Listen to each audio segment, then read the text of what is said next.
오늘 말씀은 신약성경 마지막 계시록 22장 17절에 있는 말씀입니다. 성령과 신부가 말씀하시기를 오라 하시는도다.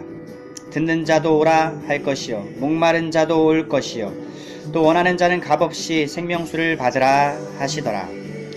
이 말씀을 가지고 하나님의 초대장, 하나님 나라로의 초청장이라는 제목으로 말씀을 전하겠습니다. 성경은 하나님 나라로의 초대장입니다. 성경은 거대한 이야기이죠. 이보다 더 좋을 수 없을 정도로 하나님은 아름다운 세상을 만드셨습니다. 하나님이 만드신 것들 중 가장 최고의 걸작품은 사람입니다. 사람을 만드신 후 하나님은 심히 보시기에 좋았더라 하셨습니다. 하지만 타락이 있었습니다. 하나님을 대항하여 반역한 천사장 사단은 하나님을 거역하도록 아담을 미혹했습니다. 아담은 하나님을 거역하는데 승인합니다. 그래서 하나님과의 법을 스스로 깨뜨리고 맙니다. 최초의 사람 아담에 의해서 에덴 동산에 타락이 있었습니다. 온 인류를 죄와 사망의 법 아래에 있게 만든 사건이었습니다. 하지만 온 세상을 창조하신 하나님의 계획은 실패로 끝이 날 수 없습니다. 이미 창세기 3장에서 복음이 선포되기 시작합니다. 복음은 그리스도를 통한 회복입니다. 구속이고 구원입니다. 내가 너로 여자와 원수가 되게 하고, 뱀에게 주신 말씀이죠. 내 후손도 여자의 후손과 원수가 되게 하리니. 창세기 3장 15절 말씀입니다. 뱀에게 하신 이 하나님의 말씀은 정확히는 사단에게 하신 것입니다. 여자의 후손은 내 머리를 상하게 할 것이요 너는 그의 발꿈치를 상하게 할 것이니라. 여자의 후손은 바로 예수 그리스도십니다. 요한복음 12장 31절에서 예수님은 말씀하시기를 이제 이 세상에 대한 심판이 이르렀으니 이 세상의 임금이 쫓겨나리라. 세상 임금은 사단을 뜻합니다. 사단은 하나님 나라를 대적해서 자신의 왕국을 세우고자 했습니다. 창세기 11장에 바벨탑을 쌓는 일에서 시작해서 오늘에 이르기까지 이 일을 해왔습니다. 우상을 숭배하게 함으로써 결국은 하나님이 아닌 자신을 섬기도록 이끌어 왔습니다. 하지만 예수 그리스도께서 십자가에서 이루신 구속은 사단이 어그러뜨린 만유의 질서를 회복시킨 아주 결정적인 사건입니다. 절대적인 사건입니다. 계시록 12장 9절에 큰 용이 내쫓기니 옛뱀 곧 마귀라고도 하고 사단이라고도 하며 온 천하를 꿰는 자라. 그가 땅으로 내쫓기니 그의 사자들도 그와 함께 내쫓기니라. 그의 사자들, 심부름꾼들이죠. 졸개, 악령, 귀신들입니다. 구약 욥기서 1장을 보면 하루는 6절에 하나님의 아들들이 와서 여호와 앞에 섰고 사단도 그들 가운데에 온지라. 사단은 하나님께로 와서 허락을 구합니다. 하지만 예수 십자가 사건으로 말미암아 사단은 하나님 계시는 하늘에 다시는 발붙일 틈을 얻지 못하고 그의 졸개들과 일제히 땅으로 내쫓기움을 받습니다. 같은 맥락을 기록한 것이 계시록 20장 2절 말씀입니다. 용을 잡으니 곧 옛뱀이요 마귀요 사탄이라. 잡아서 1000년 동안 결박하여. 예수님 십자가 사건은 용 곧 사단을 결박한 사건입니다. 예수님 초림부터 재림에 이르는 동안에 사단은 결박당하였습니다. 예수님 초림부터 재림에 이르는 동안에 사단은 결박당하였습니다. 물론 문자적으로 받아들이면 사단은 여전히 활동하고 있기 때문에, 아니 거의 발작 수준에 가까울 정도로 활개를 치고 있기 때문에 그가 결박당했다라는 말이 안 와닿을 수 있습니다. 하지만 그는 결박당한 것이 확실히 맞습니다. 영적인 의미이고 상징적인 의미이며 실제 의미입니다.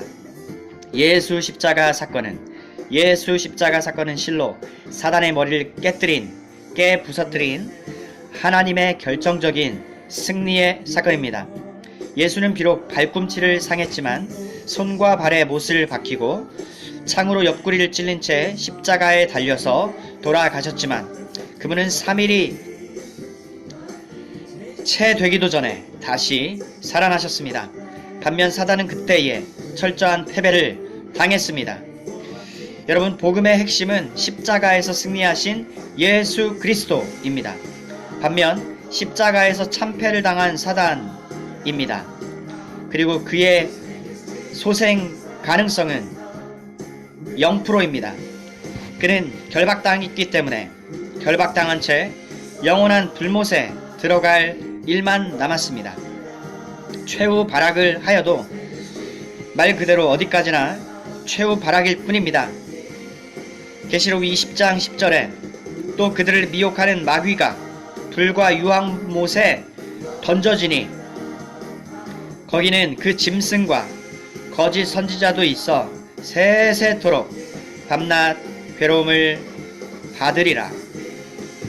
일이 이렇게 이루어진 것입니다.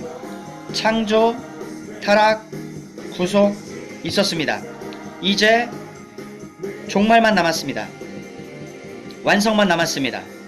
예수님 십자가 사건이 이미 있었고 마지막 심판만 남겨두고 있습니다. 사단은 참패하였고 영원히 심판당할 일만 남았습니다. 하나님의 뜻은 하늘에서는 이미 이루어졌고 땅에서 이루어질 일만 남았습니다. 그래서 여러분, 지금은 마지막 때입니다. 사단과 그의 세력은 모두가 다 제거될 것입니다. 하지만 아직은 아닙니다. 그들은 여전히 헛된 망상을 사람들에게 심어주고 함께 망하기 위해서 말하자면 물귀신 작전을 쓰고 있습니다. 자신의 미래만 생각하면 사단은 움츠러듭니다. 지옥에서 멸망받을 확실한 사건이 너무나 확연하게 눈앞에 기다리고 있기 때문에 그렇습니다. 함께 지옥에서 망하기 위해서 여전히 사단은 헛된 망상을 사람들에게 심어주고 있습니다. 하지만 성경은 구약, 신약 줄곧 말씀하시기를 이 말씀만 했습니다. 지혜의 말씀입니다. 지혜의 말씀은 이렇게 말합니다. 오라. 끝입니다. 오라는 것입니다. 아직은 문이 열려 있습니다. 기회가 아직은 있습니다. 하지만 마지막 기회입니다. 17절에 성령과 신부는 교회라고 했죠? 가 말씀하기를 하시기를 오라 하시는도다. 듣는 자도 오라 할 것이요 목마른 자도 올 것이요 또 원하는 자는 값없이 생명수를 받으라 하시더라. 주님은 제한을 두지 않으십니다. 조건을 묻고 따지지 않습니다. 그저 있는 모습 그대로 주님께로 오라 하십니다. 여러분, 이렇듯이 성경은 한마디로 초대장입니다. 오라고 하는 초대장. 하나님께서 하나님의 나라로 우리를 초청하는 초청장입니다. 준비는 다 되었습니다. 창조 후에 타락이 있었지만 예수는 죽기까지 순종하심으로 구원을 이루셨습니다. 구속을 이뤄내셨습니다. 이 말은 전할 복음이 다 갖춰졌다는 것입니다. 계시록 14장 6절 말씀대로 땅에 거주하는 자들 곧 모든 민족과 종족과 방언과 백성에게 전할 영원한 복음이 우리에게 주어졌습니다. 사랑하시는 성도 여러분, 하나님이 우리를 값없이 하나님 나라와 하나님 백성으로 하나님의 사랑받는 자녀로 초대를 해 주셨듯이 우리도 생명을 살리는 이 복음의 초청장을 많은 사람들에게 배포해야 하겠습니다. 오늘은 이곳 또 내일은 저곳에서 이 초대장을 뿌리시기를 주님의 이름으로 간절히 축원을 드립니다.